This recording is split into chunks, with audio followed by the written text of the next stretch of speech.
It's a sunny April day on Long Island.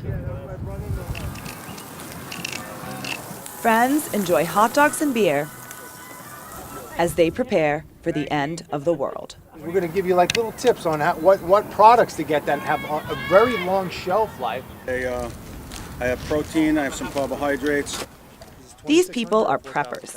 They're getting ready for everything from natural disasters to societal collapse. They stock up on freeze-dried food and stuff backpacks full of emergency gear.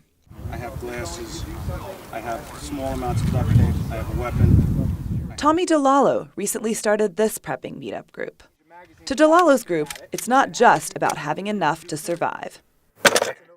It's about fending off those who don't. They call themselves tactical preppers. And I go for the cranial nerve and swipe and move into quick striking attacks. DeLallo developed a hybrid martial arts system called Fang Shido and trained students 3 times a week. The former Marine was spurred to action after Hurricane Katrina showed him how close to home violence can come. Then I worked for a company called Blackwater USA. Once I went down there and you saw the horrific conditions in New Orleans. And when you pull back for a wide shot, the scene is nothing short of apocalyptic.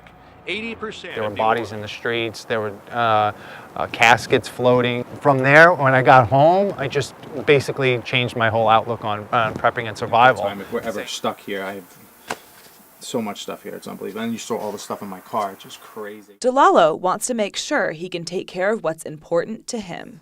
I'm protecting my family, my friends, and my life, period. I know that I have people and the supplies and the skill set in order to survive. Push him. Every new student in DeLallo's class goes through an initiation ritual often witnessed in gangs, the beatdown. So getting the individual ready for that adrenaline dump. They have no idea where the next shot is coming from. The shock of it more or less takes your breath away. You have to think, you have to remember to breathe.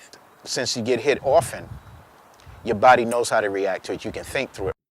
The beatdown, like most of DeLallo's training, is meant to expose his students to fear and chaos now, to help them keep their head clear in a real-life violent struggle. Well, it is extreme in a way, but violence is extreme.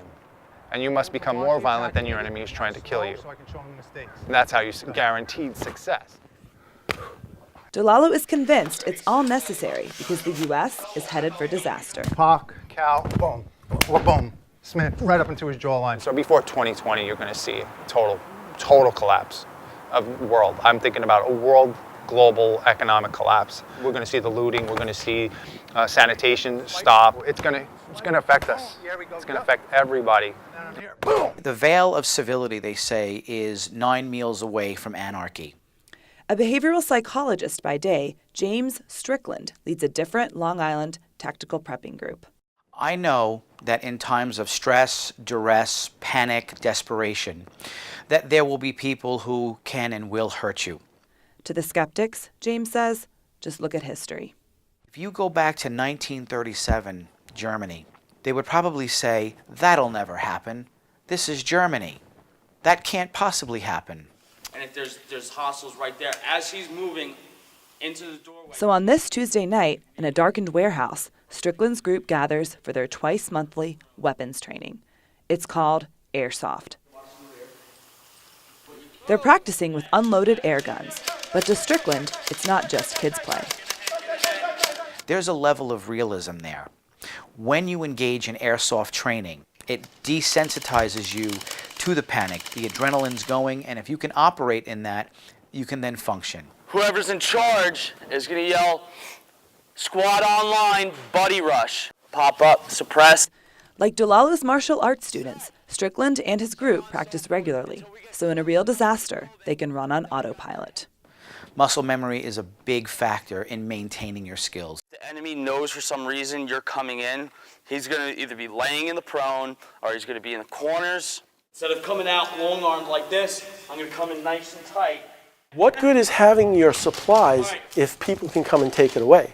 Skelly, as he asked to be called, has been prepping since childhood, when his family was trapped without power for a week in a record-breaking snowstorm. He says the survival instinct can lead to desperate measures. You got to be able to defend yourself and what you have.